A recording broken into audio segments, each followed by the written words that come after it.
Começa agora o novo programa da Santa Cecília TV, Porto e Negócios, que vai tratar de questões importantes do Porto de Santos e outros portos do país, abordando questões que são de interesses do empresariado, trabalhadores e pessoas ligadas ao porto. Eu sou Maxwell Rodrigues e vou estar com vocês na próxima hora debatendo com duas personalidades importantes que estão aqui nos estúdios da Santa Cecília TV.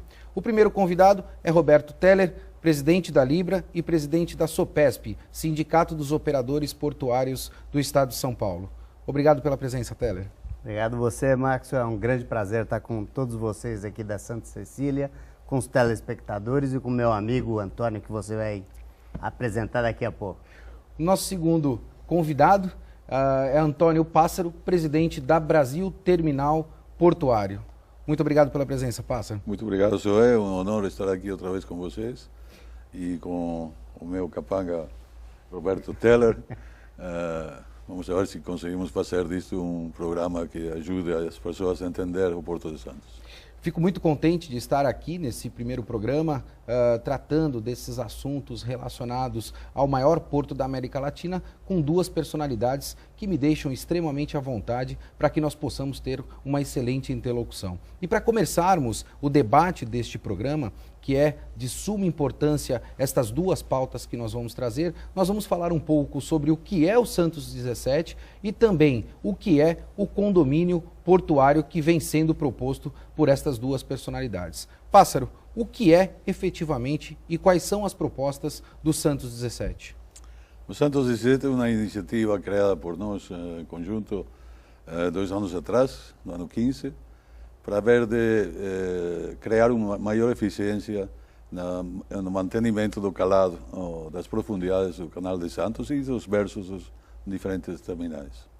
Esse é um assunto muito importante. Eu vejo que a gente discute isso muito na comunidade portuária, porque porto precisa de água. Porto sem água e porto sem calado, efetivamente ele não consegue atender tudo aquilo que é necessário para as operações portuárias no nosso Porto de Santos. Uma das questões que eu vejo, que nós debatemos muito, é os inúmeros estudos que são feitos aí por inúmeras associações e entidades, o que possivelmente pode não contribuir para o avanço desses contratos que são importantes relacionados à dragagem. Estou certo nessa minha análise, Pássaro? Não, estudos são sempre necessários, obviamente. A questão é o planejamento, como se fazem os estudos, por quem e para quê. Neste momento, ao nosso ver, tem feito muitos estudos por muitas pessoas que não falam umas com as outras. Quando e que não todos têm, no nosso ver também, a ideia de como é que o porto, onde tem que chegar o porto no futuro. Temos pessoas que ainda acreditam que são os navios que têm que se adaptar ao porto. Se fosse assim, neste momento, nem o Teller, nem eu estaríamos aqui falando de containers, porque containers não se faziam no Porto de Santos. Então, é uma mudança de mentalidade, de cultura que tem que ser trazida. Eu fico me imaginando, quando eu vejo colocações por uma pessoa tão importante como um presidente de um dos maiores terminais que nós temos aqui na região, Teller, relacionados a esses estudos que necessariamente são feitos por inúmeras entidades, mas que nós não temos o compromisso efetivo de que esses estudos vão dar algum resultado na prática. A gente percebe aí que não só a iniciativa pública, mas inúmeras interferências aí da iniciativa privada também propõem esses estudos, mas nós não percebemos que na prática esses estudos podem contribuir com um planejamento de longo prazo. Teller, como é que você acha que a gente consegue vencer estes desafios que são impostos aí relacionados às questões da dragagem no Porto de Santos? Olha, ultimamente a USP, contratada pela CODESP, ela desenvolveu um estudo e esse estudo identificaria aonde o Porto de Santos pode chegar. A proposta do Santos 17, quando o Antônio trouxe essa ideia para o SOPESP, e nós abraçamos a ideia em conjunto, foi levar para os órgãos governamentais, para todos os órgãos anuentes, a possibilidade da gente criar uma programação a longo prazo.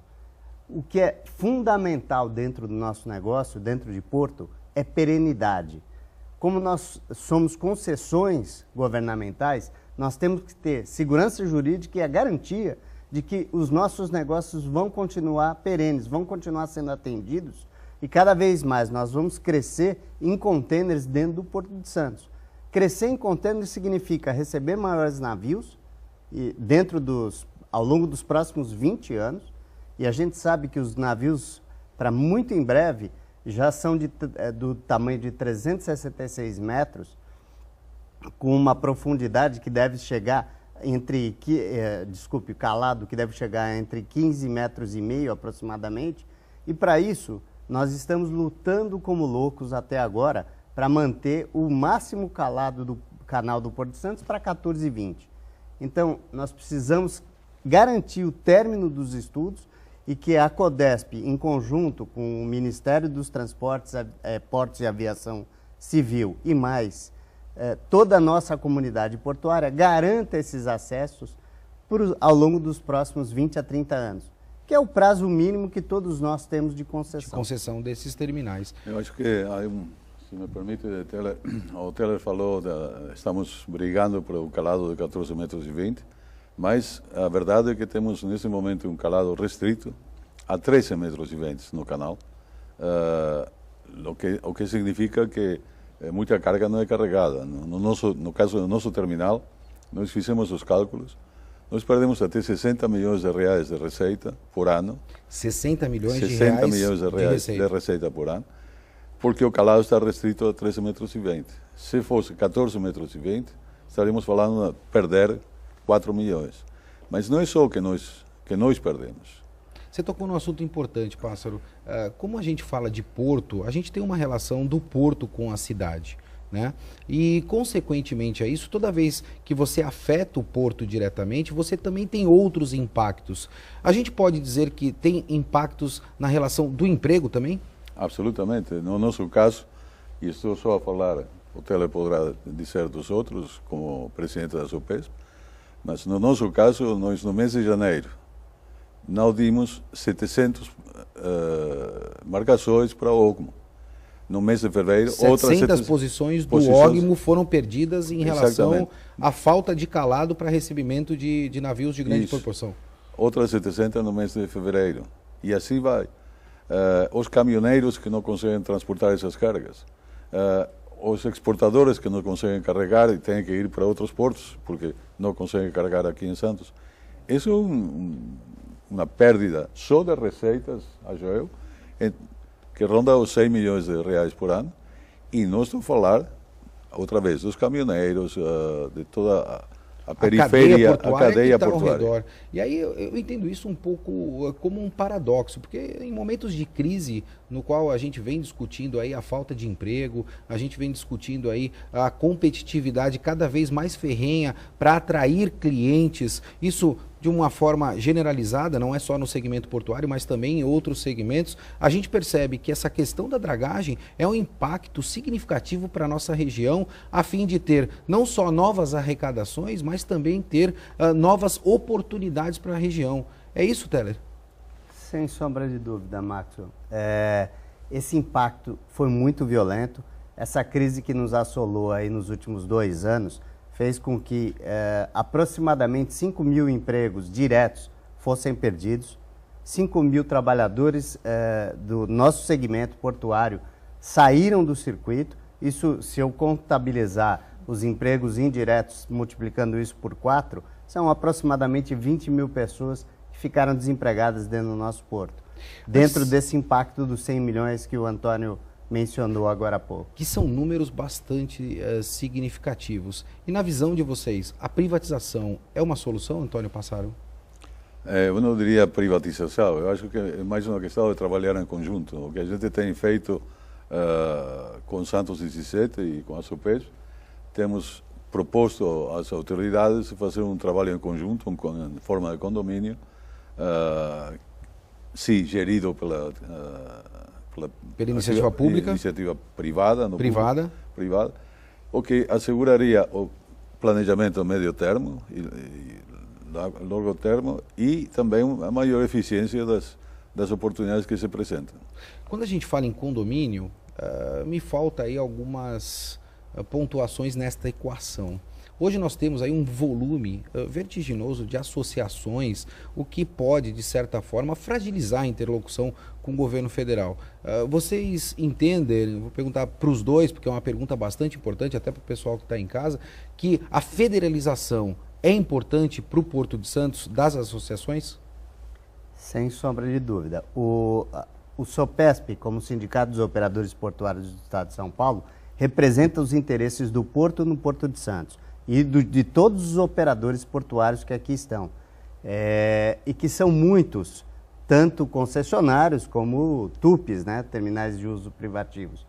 E a ideia é que a gente, através do condomínio, garanta a administração dessa dragagem, perenize a administração dessa dragagem, dê aquela possibilidade da gente ter um planejamento de longo prazo para os próximos 20 anos. E, fundamental, mesmo que o condomínio seja uma iniciativa privada, ele tem que ter a gestão coparticipativa da CODESP, da Capitania dos Portos. A proposta é que eles estejam dentro do condomínio, junto com a gestão conosco. Isso é fundamental, porque senão nada vai andar. Se só a iniciativa privada defender seus interesses ou só a iniciativa pública, acontece o que está acontecendo hoje, cada um puxando para o seu lado e a coisa realmente não anda. Antes da gente chamar o nosso intervalo, eu vou deixar uma pergunta para os nossos dois convidados. Será que está na hora de Santos se tornar, ao invés do maior porto da América Latina, o maior hub da América Latina? O Porto e Negócio vai para o intervalo e volta já.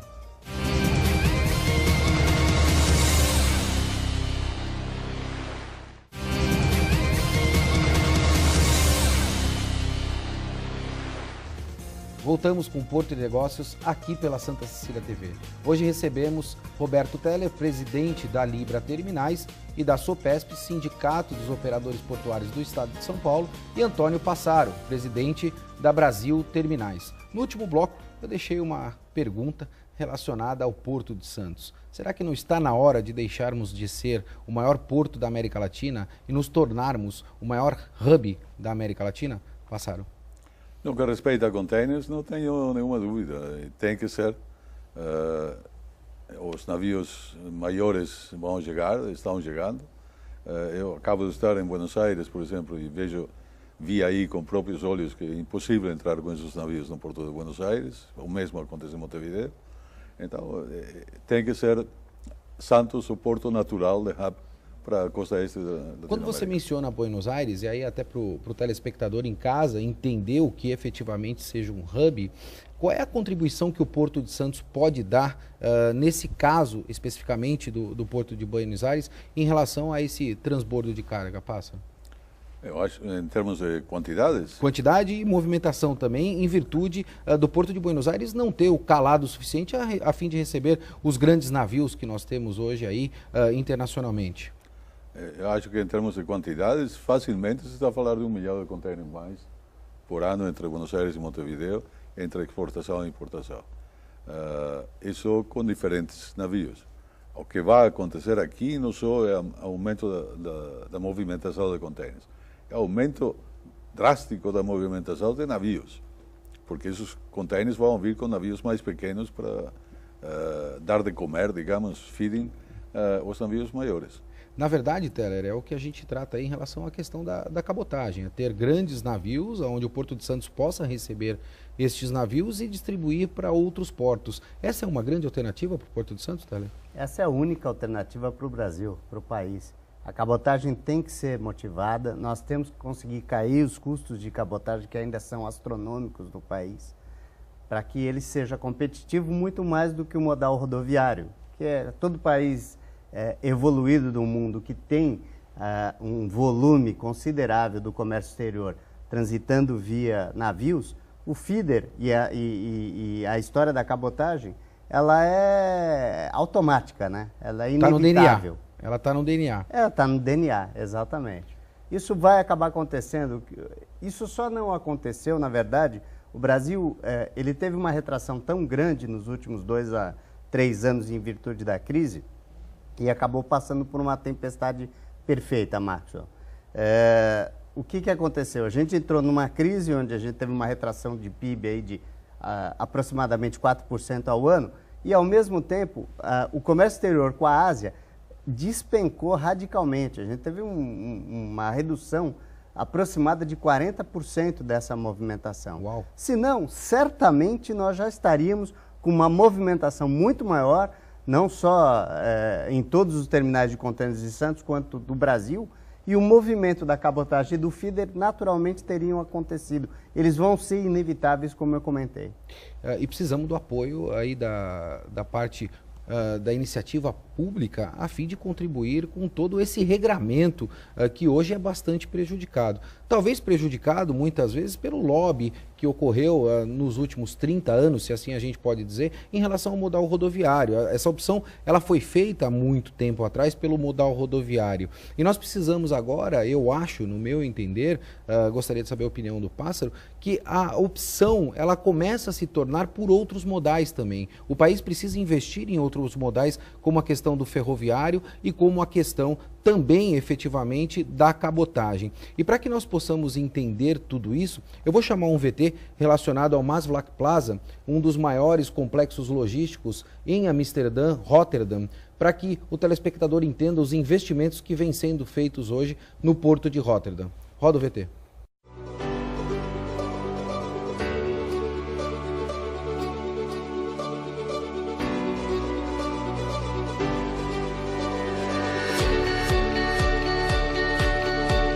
O Porto de Roterdã está crescendo.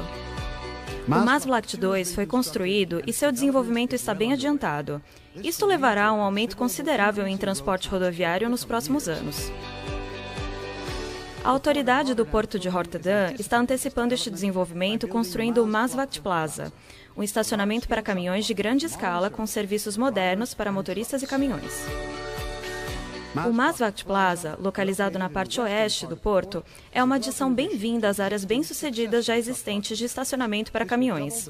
Isso fará com que o número de espaços para estacionamento seguro dobre de uma só vez. O Maasvlakte Plaza se encaixa bem nas políticas de autoridade portuária para aumentar a segurança para caminhões estacionados e reduzir o congestionamento.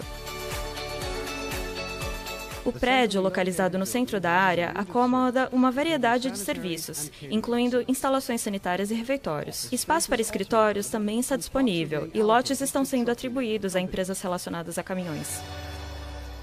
O Maasvlakte Plaza é mais que um estacionamento moderno e área de descanso. É também uma proteção em caso de más condições de clima ou acidentes rodoviários. A área oferece espaço para todos os tipos de caminhão. O Maasvlakte Plaza também será preparado para o futuro. Um desenvolvimento antecipado é o uso de gás natural como combustível para caminhões. E, a longo prazo, a localização central permitirá a coordenação de inspeções e alfândega, bem como tarefas administrativas, incluindo verificação de destino, utilizando scanners rodoviários. Isso irá melhorar a eficiência e a cadeia logística ainda mais. A reformulação e a expansão do Vale de Pássaros no Maasvlakte Plaza estão sendo desenvolvidas em cooperação com diversas organizações ambientais. Uma ampla área de natureza interconectada está sendo criada, projetada para criar um ambiente ideal para a diversidade substancial de espécies de pássaros. O Maasvlakte Plaza será inaugurado dia 1º de maio de 2017 e contribuirá com a eficiência e a segurança dos motoristas de caminhão e suas cargas. Maasvlakte Plaza, moderno, seguro e completo. Faça acontecer.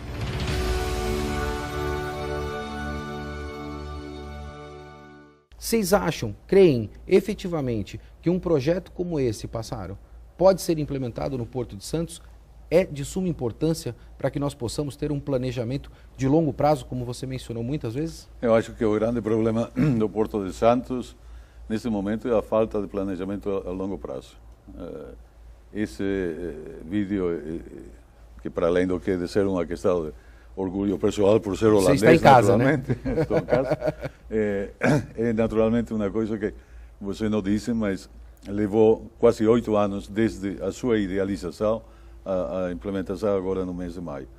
Nós, como inversionistas, nós não temos uns planos para o ano que vem. Volto à questão da dragagem. Se fala agora que a CODES fez um contrato para 17 meses. num programa que tivemos antes, conjuntamente. Sim. Eu disse, e daí? O que eu faço depois desses 7 meses? O meu projeto são 20... A gente está falando muito do imediatismo, que eu costumo dizer que é a síndrome do estudante, não é verdade? A gente só estuda para a prova no dia anterior da prova. Exatamente. De aí, então, o meu projeto são 20, o projeto do Teles são 25 anos. Não posso olhar para os próximos 17 meses. Eu tenho que olhar para o resto. Eis o Maasvlakte Plaza e outros investimentos que se estão fazendo no Porto de Rotterdam, adequando-se aos navios e à comercialização das mercancias que passam pelo porto. Teller, a gente falou muito em relação a essa questão da dragagem, a esses problemas logísticos que nós temos aqui no Porto de Santos. Qual é a dificuldade efetiva que nós temos hoje para que a gente consiga emplacar um projeto tão importante como o Santos 17? Nós precisamos ter um plano a 4 mãos entre governo, iniciativa privada, todo mundo que entende do assunto.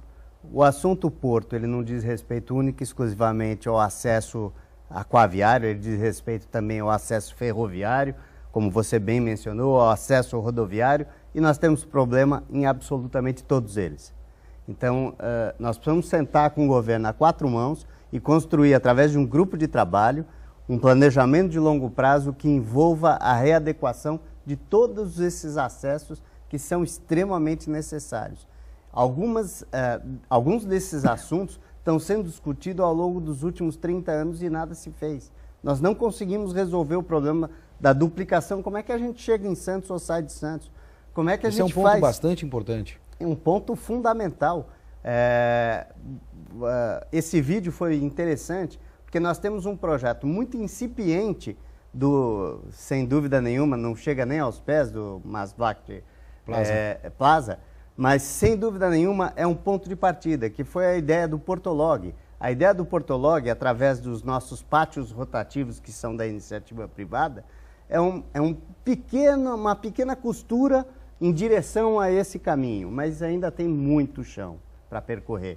Acho que toda a nossa comunidade portuária, em conjunto com os órgãos anuentes, com o Ministério, com a CODESP e com todos os outros, com a FENOP, sem dúvida nenhuma, que é a Federação Nacional de Operadores Portuários, que reúne os interesses dos operadores portuários do país todo, discutindo esse assunto profundamente, a gente chega certamente às melhores soluções.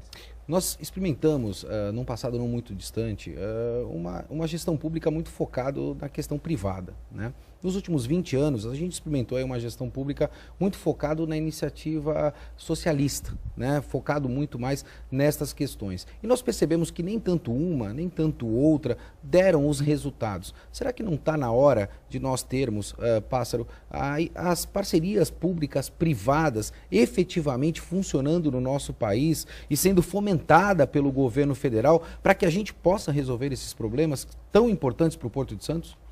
Maxwell, eu sou uma pessoa que não gosta muito de etiquetas. Então, PPPs, parcerias públicas, há 50.000 formas de fazer as coisas. A questão é a mudança na mentalidade e de querer fazer em conjunto e cooperando. Depois nós botamos a etiqueta, se é PPP, condomínio, sei lá. Mas a questão é, vamos nos sentar todos juntos e decidir que vamos trabalhar em conjunto para trazer o Porto de Santos para frente. E fazer com que a gente consiga alcançar tudo aquilo que é importante. A gente está chegando no final do nosso programa e antes, efetivamente, de nós findarmos o nosso programa, eu gostaria de fazer 2 perguntas aos senhores. Primeiro eu vou começar pelo Teller. Roberto Teller. Quem é Roberto Teller? Difícil pergunta.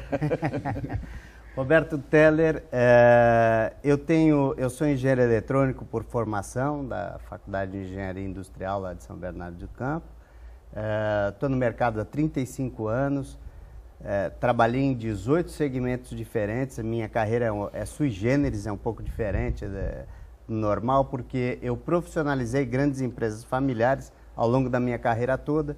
Então, normalmente, os acionistas iam para um conselho, o conselho contratava um CEO, o CEO contratava alguns diretores para organizar a casa, para fazer um turnaround, para botar ordem no negócio, para que ele pudesse se lançar. ou para um IPO, lançamento na Bolsa de Valores, ou um crescimento orgânico, ou crescimento por fusão e aquisição.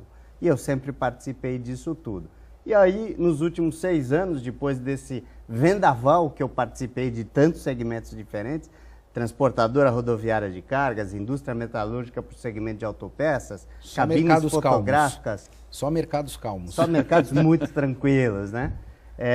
Eu entrei nesse mercado e uma vez que você entra no mercado portuário, isso entra no DNA, entra no sangue, você não sai nunca mais. Já estou 6 anos aqui e nos demais mercados eu ficava de 1 a 2 anos para fazer essa regulação. Teller, como é que você enxerga o nosso país para daqui a 5 anos e daqui a 10 anos? Olha, espero profundamente que o nosso país daqui a 5 anos já tenha sentado por essas discussões, já tenha atravessado essa dificuldade política que a gente há tantos anos atravessa, já tenha superado essa dificuldade e a partir daí essas parcerias, ou como quer que elas chamem, que você e o Antônio comentaram muito bem, se transformem em realidade. A gente já tem um planejamento muito bem feito, a gente levou 5 anos para fazer um planejamento e a partir daí, os próximos 15 a 20 anos, a gente consiga executar aquilo que a gente colocou no papel, que é a principal dificuldade do brasileiro, né?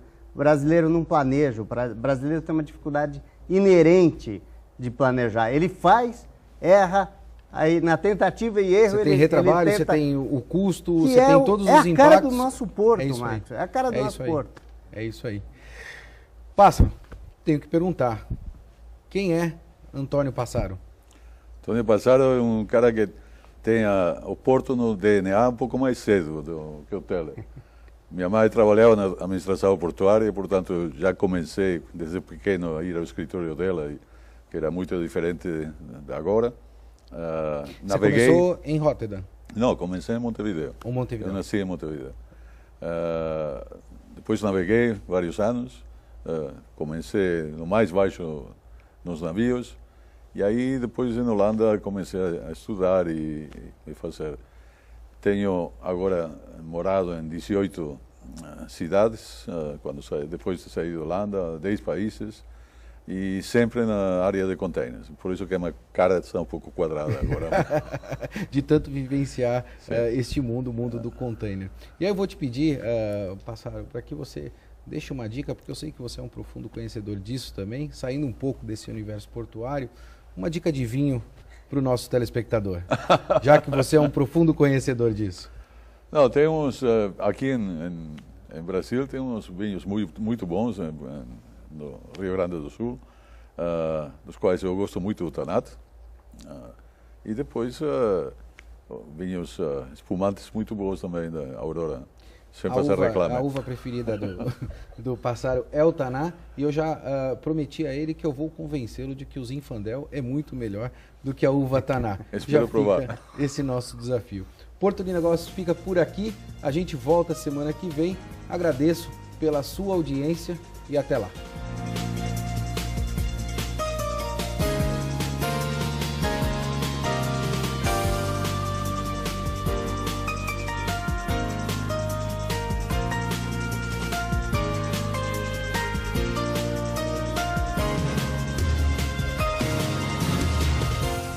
Porto e Negócios. Apoio BTP, Brasil Terminal Portuário.